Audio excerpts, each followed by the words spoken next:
우리 찬양대 고백처럼 오직 예수님뿐임을 신뢰하며 이 예배절에 나오신 모든 가정마다 하나님의 은혜와 평강과 축복이 넘치시기를 주님의 이름으로 축원합니다. 신앙생활을 오래 한 분이나 방금 하신 분이나 공통점이 있는데 그것은 예수님을 더 깊이 알기를 원한다는 사실입니다. 오늘 예배를 통해서 말씀을 통해서 예수님도 알기 원하는 영적 목마름이 해갈되시는 은혜의 예배가 되시기를 주님의 이름으로 축원합니다. 우리가 먼저 예수님이 어떤 분이신지 더 알기를 원하는데요. 자, 예수님은 어떤 분이신가에 대한 대답이 오늘 9절부터 13절입니다. 예수님은 세상의 관습보다 사람을 더 귀하게 여기시는 분임을 믿으시기 바랍니다. 오늘 하루는 예수님께서 회당에 들어가셨는데 거기에 한쪽 손 마른 사람이 들어옵니다. 손이 마른 병이라는 것은 헬라어 언어로 크세로스라고 해요. 크세로스라는 어원이 뭐냐면은 불에 그을리다 이런 뜻이에요. 여러분, 손이 불에 타면 어떻게 되죠? 손에 불이 그을리면 어떻게 되죠? 손이 붙어버리잖아요. 꼬부라져 버리잖아요. 그런 사람이 지금 들어왔다라는 거예요. 예수님은 그런 사람을 불쌍히 여겨서 손이 마르고 시들고 붙어버리고 꼬부라진 그 사람을 긍휼히 여기십니다. 불쌍히 여기십니다. 그래서 그 사람을, 자, 오늘 말씀 보시면 손 좀 내밀어 봐라 그러면서 다른 손같이 깨끗하게 그 사람의 손을 고쳐주십니다. 할렐루야. 자, 이렇게 하는 것이 마땅한데 주변의 사람은 예수님을 트집 잡아 고발하기 위해서 뭐라고 말하죠? 안식일에 병 고치는 것이 맞습니까? 라고 트집을 잡을 때 예수님의 대답을, 그 음성을 같이 읽어보실까요? 11절 12절 다시 한번 주님의 음성을 읽어보십니다.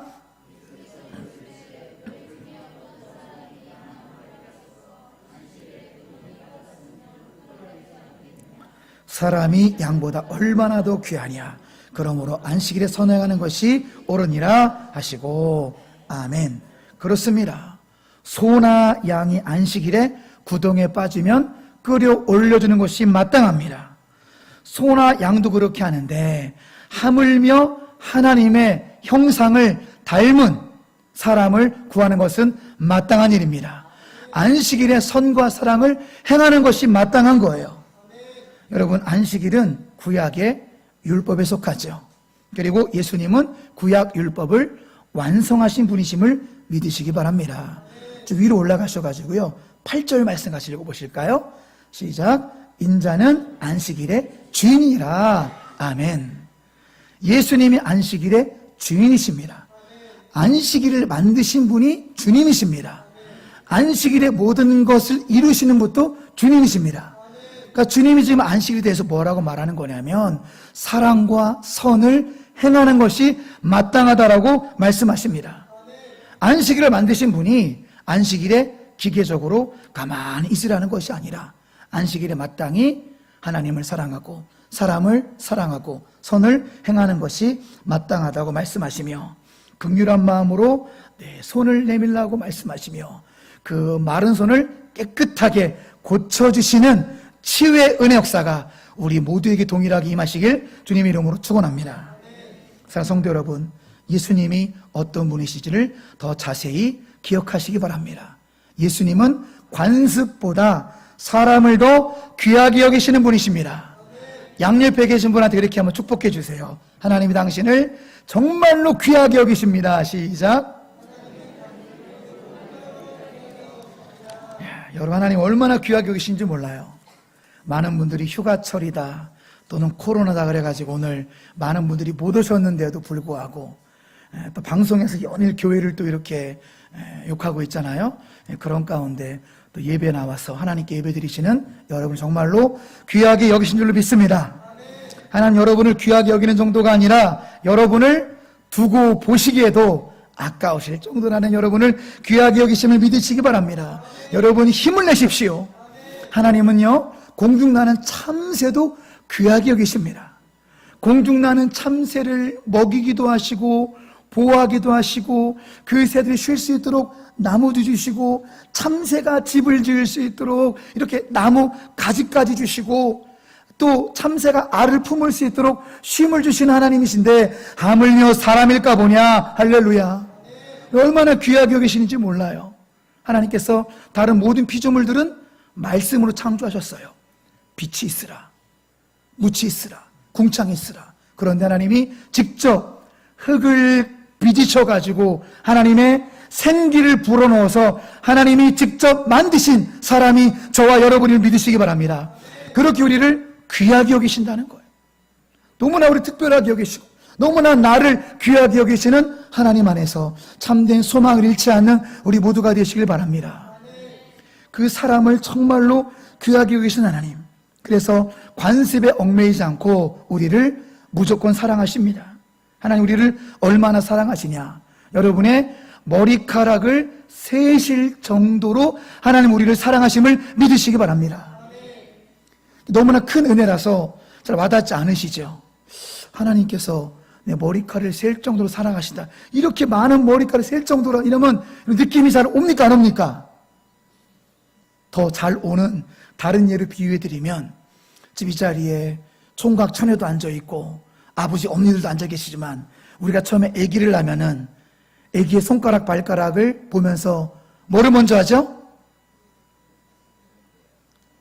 육손인지 사손인지 먼저 센다는 거예요. 손가락 보고 아이고 우리 애기 5개인지 세보고 발가락 5개 세보지 않습니까? 그 집에 데리고 와서도 세상 애기 발처럼 귀여운 거 없는 것 같아요. 그렇죠? 애기 발가락 세상 귀엽고 애기 손 세상 귀엽고 부모의 마음이 어떻습니까? 흐뭇하고 얼마나 기쁩니까? 하나님은 그 이상임을 믿으시기 바랍니다. 우리 같은 그냥 인간이 우리 새끼들의 손가락과 발가락을 보면서도 손주들의 발가락을 물고 빨고 이뻐할 정도로 흐뭇해하는 하나님은 그 이상이라는 거예요. 머리카락을 셀 정도로 흐뭇해하십니다. 머리카락을 세시면서 아이고 우리 새끼 이쁘다. 얼마나 힘들었니? 내가 너 얼마나 사랑하신지 아니? 그렇게 우리를 사랑하심을 믿으시기 바랍니다. 이게 머리카락을 세시는 사랑이에요. 그렇게 우리를 사랑하신 우리 하나님, 여러분의 이름을 아십니다. 있습니까? 여러분의 마음을 아십니다. 여러분의 상황을 아십니다. 여러분의 고통을 아십니다. 하나님 우리에게 세계를 열어주시고 우리에게 기적을 행하시는 분임을 믿으시기 바랍니다. 여러분 기적이라는 것은 무엇보다 구원이라는 기적을 나에게 베푸셨음에 감사함으로 예배드리시기 바랍니다. 기적 중에 최고의 기적은 나 같은 죄인이 구원받았다는 거예요.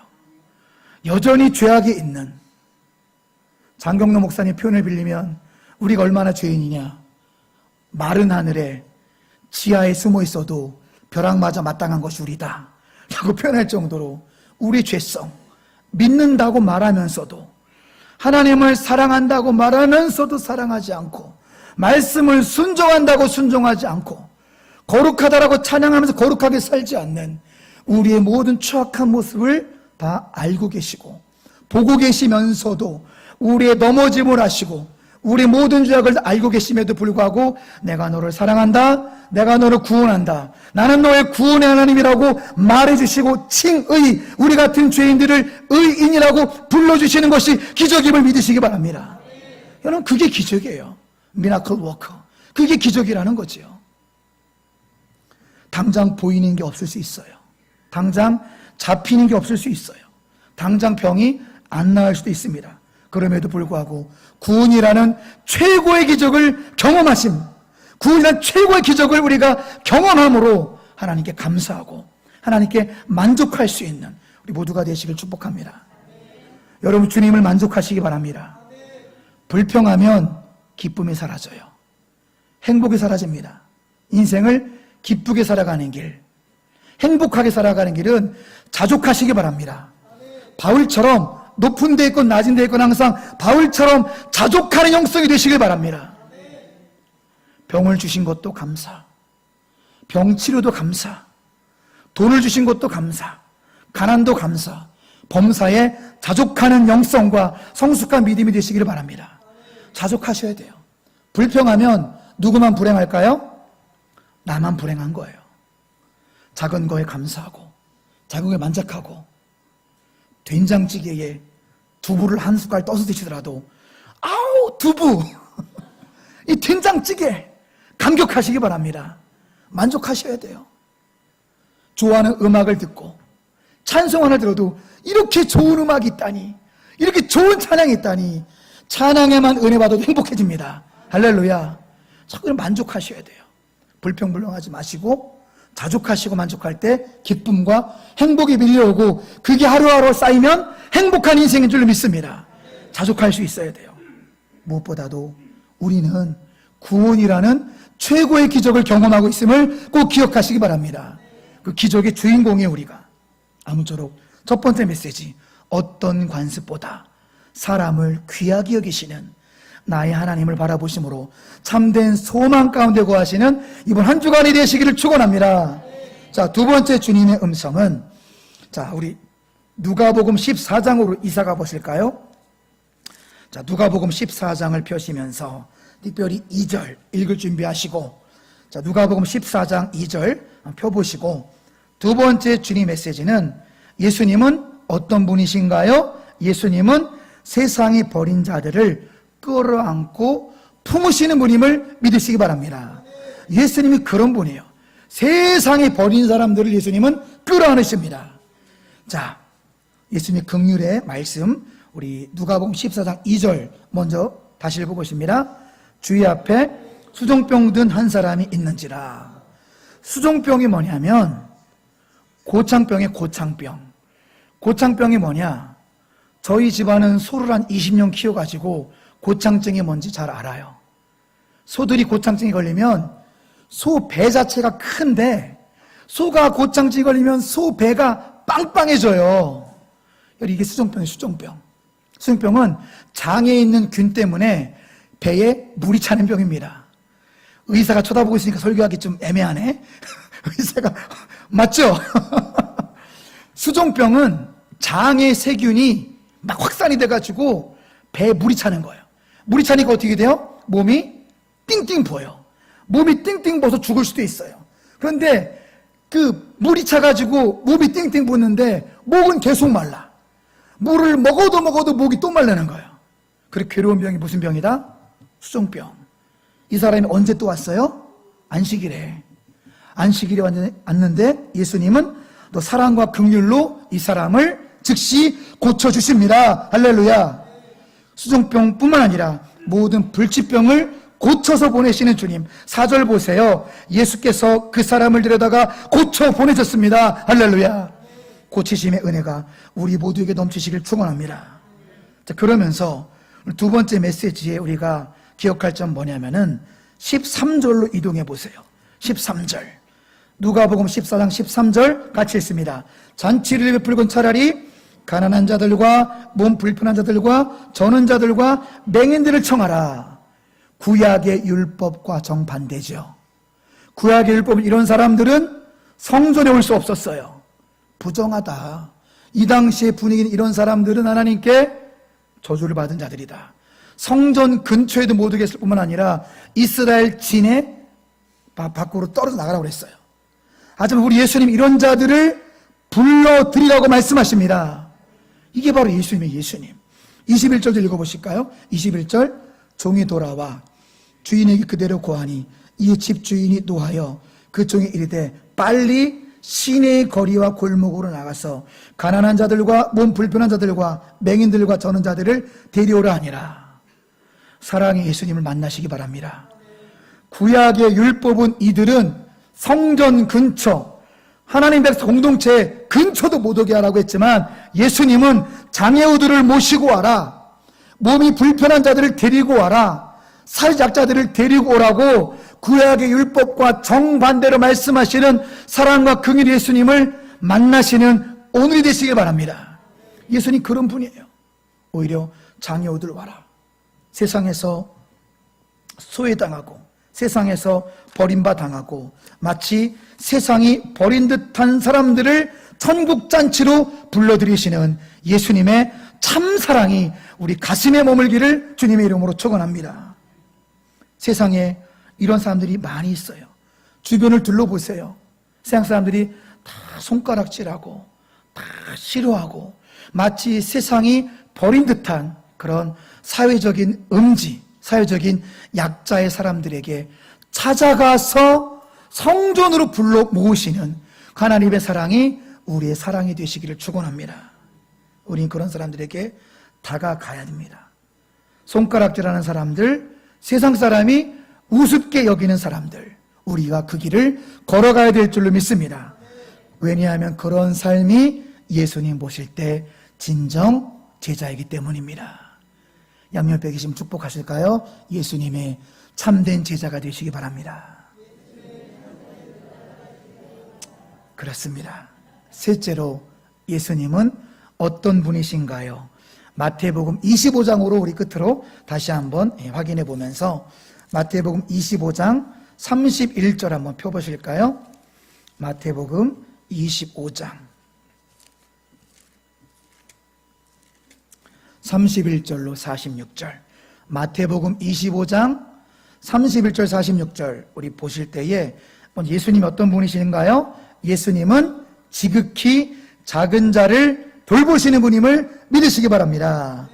자, 마태복음 25장 31절 46절 우리 최고의 설교인 예수님의 설교를 우리 한번 교독해 보시겠습니다. 인자가 자기 영광으로 모든 천사와 함께 올 때에 자기 영광의 보좌에 앉으리니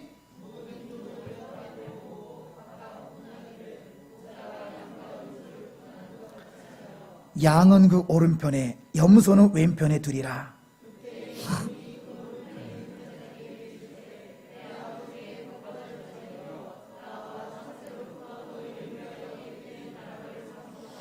내가 줄일 때에 너희가 먹을 것을 주었고 목마를 때 마시게 하였고 나그네 되었을 때 영접하였고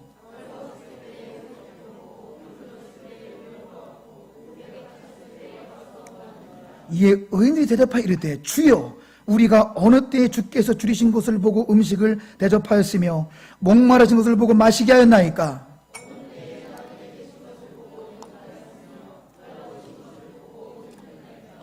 어느 때에 병드신 것이나 옥에 갇힌 것을 보고 가서 배웠나이까 하리니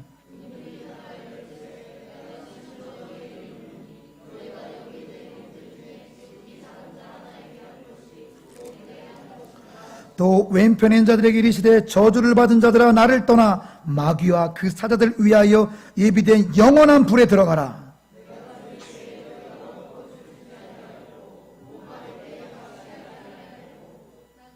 나그네 되었을 때 영접하지 아니하였고 헐벗을 때 옷 입히지 아니하였고 병들었을 때와 옥에 갇혔을 때 돌보지 아니하였느니라 하시니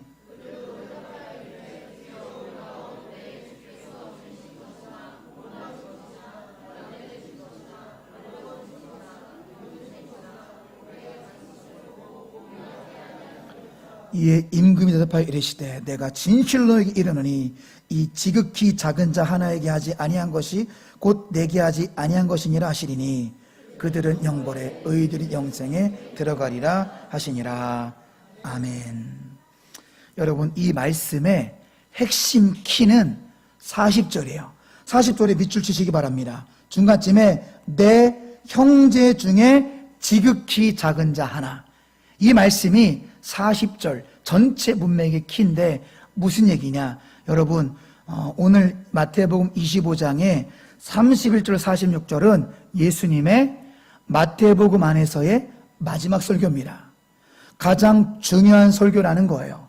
가장 중요한 우리의 믿음에 대해서, 예수님이 인정하시는 믿음에 대해서 말씀하고 있는 너무나 중요한 말씀입니다. 그 말씀을 푸는 열쇠가 40절인데요 40절에 형제 중에 지극히 작은 자 하나는 그냥 인간적인 인애론을 말하는 것이 아니라 여기서 말한 형제 중에 지극히 작은 자는 예수님의 제자를 말함을 기억하시기 바랍니다. 메모하세요. 예수님의 제자라고 옆에다가. 형제 중에 지극히 작은 자 하나가 바로 예수님의 제자들을 말하는 것인데 이게 무슨 얘기냐면은 예수님의 제자들은 예수님의 손과 발이 됐어요. 예수님 제자들은 예수님의 일을 열심히 했습니다. 하나님의 일을 열심히 하는 제자들, 예수님의 손과 발이 되어 예수님의 일한 제자들을 돌보는 것이 예수님을 돌보는 것입니다. 예수님 그 얘기 하시는 거예요. 예수님의 손과 발이 되어서 예수님 일을 열심히 예수님 제자들을 돌보지 않는 것은 나를 돌보지 않는 거야. 무엇을 말하는 거죠? 우리의 믿음과 태도를 말씀하십니다. 여러분, 하나님의 일을 열심히 하는 사람들을 잘 돌보고 축복하시기 바랍니다. 이게 진짜 믿음이라는 거예요. 하나님의 일을 열심히 하는 목사님, 전사님, 사모님, 장로님, 권사님, 집사님, 하나님의 일을 하나님의 손과 발이 되어 열심히 일하는 자들을 축복하고 돌보시기 바랍니다. 누구한테 한 거예요? 그것이 예수님께 한 거예요. 그런데 우리의 마음이 만약에 냉랭해가지고 하나님의 일을 하는 사람들을 보고 열심히 해. 열심히 해. 나는 뭐 내 식구만 챙기면 되고 나는 나만 잘 먹고 잘 살면 돼. 이런 건 믿음이 아니라는 것입니다. 여러분, 그러한 태도를 꼭 기억하시기 바랍니다. 태도가 고도를 결정함을 믿으시기 바랍니다. 태도는 고도를 결정하는 것이고 우리의 믿음의 태도는요, 믿음의 진위가 결정남을 기억하시기 바랍니다. 오늘 그거를 말씀하고 있는 거예요. 믿음이 진짜냐, 믿음이 가짜냐, 우리의 태도에서 주님께서 우리를 판단하신다는 거예요. 우리의 태도, 하나님의 일에 관심이 있고 하나님의 일을 열심히 하는 사람들을 후원하고 하나님의 일에 집중하는 사람들을 축복하고, 비록 그것이 물질이 아닐지라도 하나님의 일에 헌신하는 모든 사람들을 축복하고 도와주는 그런 마음이야말로 누구한테 하는 거라고요? 예수님께 하는 거예요. 근데 남들이 교회 일을 하건 말건 주님의 일을 하건 말건 넌 너대로 해. 난 나대로 할 테니까. 그런 식의 태도는 주님 보실 때 뭐라고요? 46절 보세요. 주님은요, 불신자 정도가 아니라 훨씬 더 강력한 단어를 쓰세요. 주님은 46절 같이 읽어봅니다. 그들은 영벌에, 의인들은 영생에 들어가리라. 영벌이 어디입니까? 지옥이에요. 굉장히 두려운 말씀이에요. 뭐 때문에 이런 심판을 받는 거죠? 평상시의 삶이에요. 구원은 여러분 따놓은 당상이 아님을 기억하시기 바랍니다. 사도 바울이 고린도전서 6장에서 여러 번 강조했어요. 그런 식으로 신앙생활 한다고? 그런 식으로 너 말하고 다닌다고? 그러니까 교회와 생활이 따로따로예요. 교회에서는 거룩한 척하지만 6일 동안 엉망이거든요. 그런 삶에 대해서 바울이 너는 하나님의 나라를 유업으로 받지 못한다. 누가 얘기했어요? 바울이 얘기하고 예수님 말하는 거예요. 같은 맥락이에요. 너무 심한 거 아니에요? 예를 들어서 영벌? 꼭 영벌까지 받아야만 되냐고 물어볼 수 있지만 이것이 왜 심각하냐면 평상시의 마음의 태도가 연락되거든요. 믿습니까? 평상시 믿음이 주님 보실 때 위선이라고 위선. 하나님의 일을 열심히 하는 제자들. 오늘 본문으로 보면은 예수님 제자들은 어떻게 있습니까? 예수님 때문에 옥에 갇히기도 하고 헐벗기도 하고 고문을 당하기도 하고 굶기도 하고 핍박당하기도, 결국에는 예수님의 12제자 사도 요한 빼놓고는 다 순교당해 죽어요. 그렇게 예수님의 일을 앞장서는 이들을 대하는 사람들이야말로 진짜 믿음이라는 거예요. 이런 제자들이 헐벗고 굶주리고 나그네 되고 목마르고 고통을 당할 때 너는 제자니까 고통 당하는 게요, 그렇게 살아. 이런 식의 믿음의 태도는 그 사람들을 사용하시는, 세우시는 주님을 사실은 믿지 않는다는 반증이 된다는 사실입니다. 이해되십니까? 여러분, 평상시에 태도가 얼마나 중요한지 아시겠죠? 아무쪼록 우리 주변을 여러분 둘러보시고 하나님의 일을 열심히 하는 사람들을 축복하시기 바랍니다. 하나님 열심히 하는 사람들 잘 돌보시기 바랍니다. 그런 자들이 주님께서 뭐라고 말씀하시냐면은 네가 그거는 나 예수한테 한 거야. 영생에 들어가리라. 너 하나님의 일에 대해서, 하나님 일꾼에 대해서 너 관심도 없었지? 너는 나한테 관심이 없는 거야. 너의 결과는 영벌이야. 46절 말씀입니다. 평상시의 태도, 우리의 고도를 결정하며 평상시의 태도가 우리의 믿음임을 기억하시고 명심하시기 바랍니다. 아무쪼록 주님께 진정성 있는 믿음의 태도로 말미암아 주님께 인정받는 참된 신자들이 되시길 주님의 이름으로 축원합니다. 말씀을 정리하고 마치겠습니다. 오늘 복되고 간 주일 우리는 마태복음, 누가복음 말씀 앞에 서 있습니다. 어떻게 살아야 될까요? 한 절 한 절 결론 읽으시면서 우리의 심령 속에 새기시고 주의 음성 알겠습니다. 결단의 시간이 되시길 바랍니다.